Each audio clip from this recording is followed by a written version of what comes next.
Hello सुना था जी मास्टर। हाँ जी बता जी। बतावा चिका। आओ। तू अदब सी बैठी अजी तुम्हारे इंतजार करती हूँ। तू अदब सी बैठी अजी तुम्हारे इंतजार करती हूँ।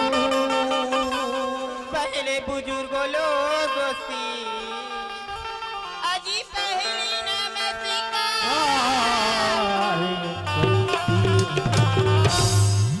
तू दीना ही तो दे दो माला मगर ये गरीबी न दे। तू दीना ही तो दे दो माला मगर ये गरीबी न दे। माओती दी माली मगरी बदनसीबी ना। अब काय कहा जी मास्टर? क्या कहा तू? चल तू जमी पी राजा जी तू आकाश की बात क्या जानू? चल तू जमी पी तू आकाश की बात क्या जानू? हाँ। अभी तू नादान हो राजा जी सुहाग रात क्या जानू? अच्छा बहुत बड़े बात जी। ऐसी तमगर जरा मुस्कुरा दो। ऐसी तमगर जरा मुस्कुरा दो। दिल लगाने की काबिल नहीं है। दिल लगाने की काबिल नहीं है। ऐसी तमगर जरा मुस्कुरा दो। ऐसी तमगर जरा मुस्कुरा दो। दिल लगाने की बात नहीं है। दिल लगाने की बात नहीं है। ऐसी तमगर जरा मुस्कुरा दो।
मेहंदी लगी है।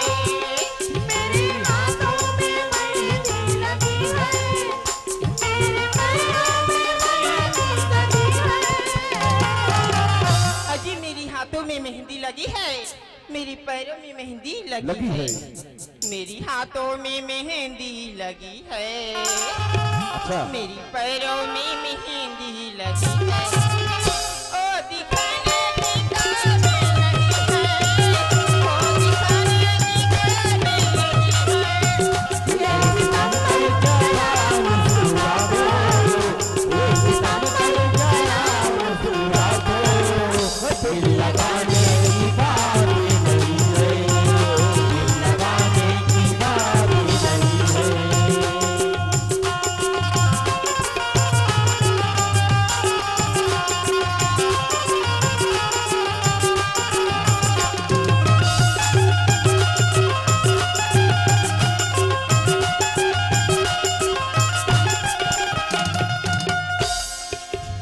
ऐसी तंगल जरा मुस्कुरा दो, ऐसी सितंबर जरा मुस्कुरा दो।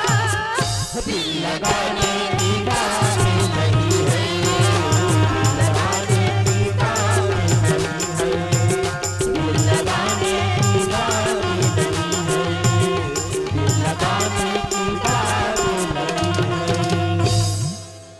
सुना था जी मास्टर। हाँ बताना। अब काय कहा था वेगा? हाँ ये अमली नहीं टूरा मन हागा। का कात्री से हिमांशी जब ले आए हवा टूरी मिट मिट मिट मिट करत हवा।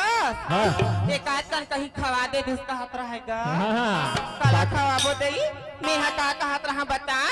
बता तो अब मोरी बाली उमर है पाछू से कर दे मोरी बाली उमर है काबा पाछू से